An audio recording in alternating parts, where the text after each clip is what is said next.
2025년은 스테이블코인의 원년이다. 무슨 전략을 써야 그 앞자리에 갈 수 있냐. 한국도 시작이 지금 어쩌면 조금 늦지만 만약에 전략을 정확하게 잘 쓰면 언제든지 톱3에 갈 수 있다고 저는 생각합니다. 제가 오늘 발표할 주제는요, 미국과 중국에서 하고 있는 이 스테이블코인 전략 비교, 그리고 그것이 우리 한국에 주는 어떤 의미 혹은 시사점에 대해서 한번 정리를 해봤고요. 거기에 대해서 같이 토론하는 시간을 갖도록 하겠습니다. 2025년은 스테이블코인의 원년이다. 원년이라고 하는 이유는 지금 미국에서 지니어스 액트 7월에 발효가 지금 통과가 됐고요. 홍콩 같은 경우에는 8월 1일 기준으로 이미 시행이 시작됐습니다. 지금 전반적으로 미국 달러 기반의 스테이블코인이 거의 90% 이상을 차지하고 있습니다. 그리고 한국도 이제 국회에서 의원님들 중심으로 지금 발의를 하고 있고 시작을 알리고 있습니다. 그래서 일본을 포함해서 전 세계가 EU 그리고 싱가포르 전 세계 선진국들이 모두 다 스테이블코인에 대해서 전략적으로 접근하고 있는 상황입니다. 이미 스테이블코인은 무역 결제나 글로벌 송금에서 굉장히 많이 쓰이고 있습니다. 심지어 한국에 있는 해외 노동자들이 거의 다 스테이블코인으로 자기 국가에 송금할 정도로 굉장히 일상화되어 있고요. 우리가 매일 기준했을 때 수십억 그리고 수백억 달러가 이미 쓰이고 있어요. 결국 스테이블코인을 결제 통화로서 포지셔닝 하고 있는 것 같아요. 그러면 결제 통화로 간다고 할 때는 키워드가 경쟁력에서의 키워드가 비용 절감이고 편리성과 속도입니다. 속도 면에서는 당연히 비교할 수 없이 즉시 분 단위로 결제 처리되는 거고요. 그리고 우리가 비용 면에서는 거의 3분의 1, 5분의 1 이렇게 비용 절감이 되고, 그리고 기업들의 입장에서는 사실은 가장 중요한 것이 회수 기간이거든요. 근데 과거 2개월 넘게 걸리던 회수 기간을 20일에서 30일로 우리가 단축할 수도 있고요.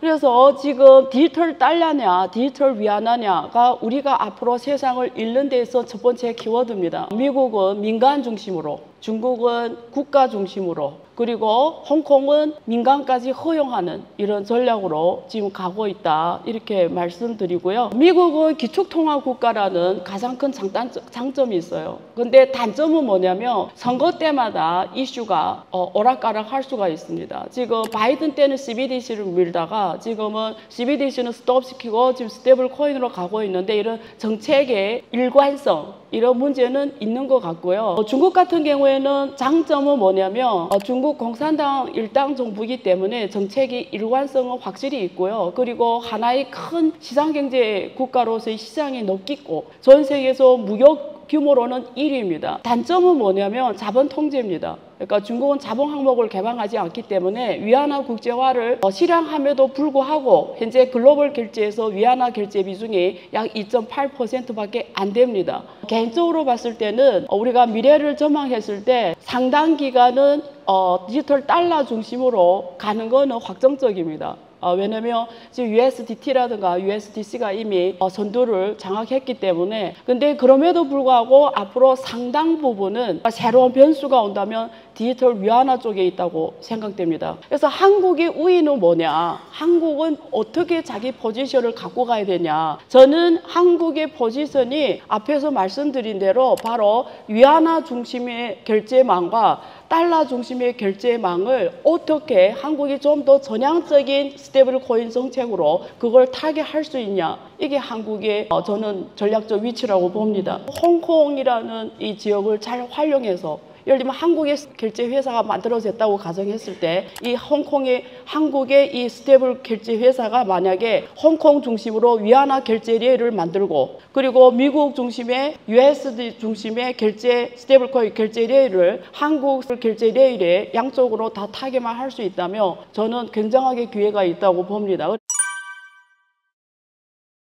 한국은 간단하게 말하면 삼성전자 자체 결제 규모가 엄청 크거든요. 그래서 보통 네팅으로 자체 자사 내에서도 그룹 내에서도 이미 다 거의 외환 시장에 맞닿을 정도로 삼성전자 내부의 네팅 규모도 엄청 큰데, 삼성전자가 스테이블 코인을 한다 이러면 USDT보다 더 큰 규모를 할 수가 있어요. USDT보다. 예를 드는 거예요. 그 정도로 한국이 잠재력이 크다는 말씀을 드리는 거예요. 문제는 이런 잠재성을 한국 정책에 어떻게 담아내냐.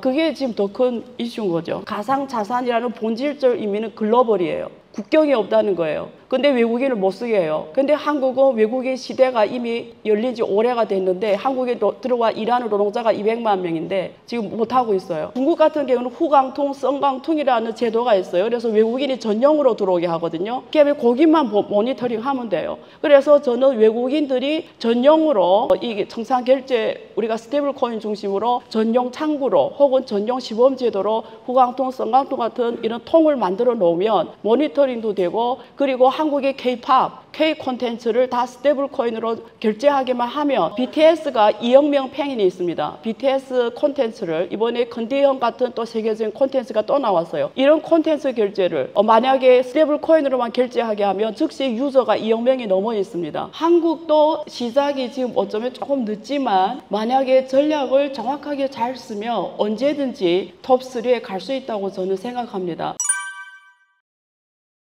에어와 디지털 자산, 이제는 기업의 선택이 아니라 앞으로 생존의 필수 전략입니다. 세계는 이미 새로운 금융 질서로 재편되고 있습니다. 3년 뒤면, 아니 지금 결정을 내리지 않으면 늦습니다. AI와 디지털 자산의 융합 전략, 이것은 한국 기업의 글로벌 성공의 마지막 기회입니다. 2021년 테슬라는 비트코인 결제를 포기했습니다. 만약 그때 그 선택이 달랐다면 오늘 시가총액 1위 기업은 테슬라였습니다. 지금 세계는 보호무역, 자국산업보호, 예측 불가능한 규제 속에서 흔들리고 있습니다. 수출 전략은 바뀌고 해외 확장은 점점 더 많은 장벽에 부딪히고 있습니다. 하지만 국경도 관세도 없는 디지털 자산은 그 벽을 넘을 수 있는 새로운 글로벌 길입니다. 제가 하는 매격 디지털 자산 AI 융합 최고의 과정은 기업 최고의 경영자들에게 단순한 디지털 자산 지식 전달을 넘어서 기업과 개인이 디지털 전환기에 어떻게 생존하고 성장해야 하는지 그 전략적인 실질적인 해답을 제시합니다. 디지털 자산의 구조와 시장의 진화,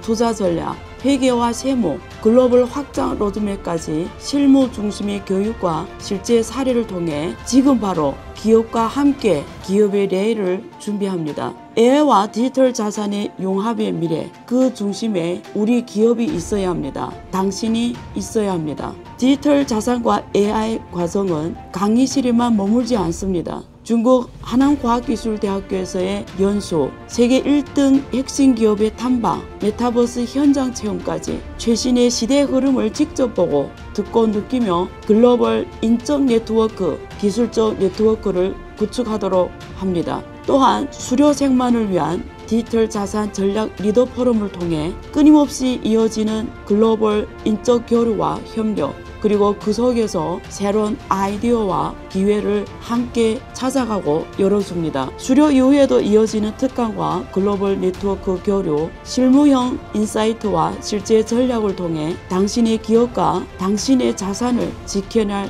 확실한 디지털 미래 동반자가 되어드리는 플랫폼을 제공해드립니다. 한국 기업 글로벌 성공의 마지막 기회, 인공지능 시대, 매경 디지털 자산, AI 융합 최고의 과정과 함께 여러분만의 세계 유니콘 기업의 길을 함께 하기를 바랍니다. 지금 이 자리에 저 안요한은 여러분의 미래를 준비할 당신을 정중하게 초대합니다. 감사합니다.